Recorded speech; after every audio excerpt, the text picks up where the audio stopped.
భద్రాద్రి కొత్తగూడెం జిల్లా అశ్వారావుపేటలో రాష్ట్ర వ్యవసాయ శాఖ మంత్రి తుమ్మల నాగేశ్వరరావు వ్యవసాయ క్షేత్రాన్ని ఆయిల్ పామ్ తోటలను హైదరాబాద్ కొండా లక్ష్మణ్ ఉద్యాన యూనివర్సిటీ చివరి సంవత్సరం విద్యార్థులు సందర్శించారు. ఫీల్డ్ విజిట్ లో భాగంగా అశ్వారావుపేట వచ్చిన విద్యార్థులు సాంప్రదాయ పంటలతో పాటు ఉద్యాన పంటల్లో అంతర్ పంటల సాగును రైతుల అనుభవాలను అడిగి తెలుసుకున్నారు. అనంతరం వ్యవసాయ శాఖ మంత్రి తుమ్మల నాగేశ్వరరావుతో ముఖాముఖిలో పాల్గొన్నారు. వ్యవసాయ విద్యను అభ్యసిస్తున్న విద్యార్థుల అందరినీ అభినందించిన మంత్రి తన 40 ఏళ్ల రాజకీయ ప్రయాణంలో ఐఏఎస్లను, ఐపీఎస్లను, ఇంజనీర్లను, బడా వ్యాపారవేత్తలను అందరినీ చూశానని, వ్యవసాయాన్ని మించిన లాభసాటి వ్యాపారం లేదని మంత్రి తుమ్మల అన్నారు.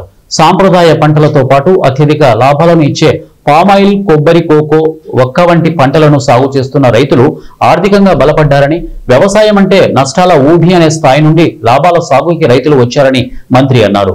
మీరందరూ వ్యవసాయ సంబంధిత విభాగాల్లోనే స్థిరపడతారు కనుక అందరూ వ్యవసాయాన్ని ప్రొటెక్ట్ చేయాలని, అత్యాధునిక సాంకేతిక పరిజ్ఞానం రైతులకి అందించాలని, రైతు సంతోషంగా ఉండేలా మీ ప్రయత్నాలు ఉండాలని మంత్రి అన్నారు. కోట్ల రూపాయలు మనం ఇంపోర్ట్ చేసుకుంటున్నాం ఆయిల్.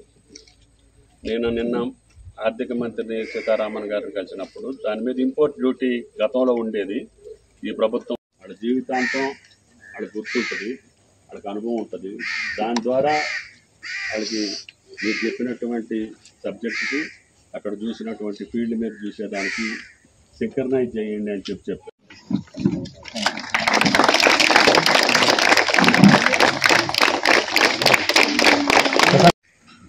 బ్యాచ్లు అక్కడ ఇక్కడ అని చెప్పారు వీసీ గారు, రాజిరెడ్డి గారు. అదే ఇక్కడ వద్దాయా, అక్కడ మా అగ్రికల్చర్ కాలేజీకి తీసుకెళ్ళండి అశ్వారావుపేట,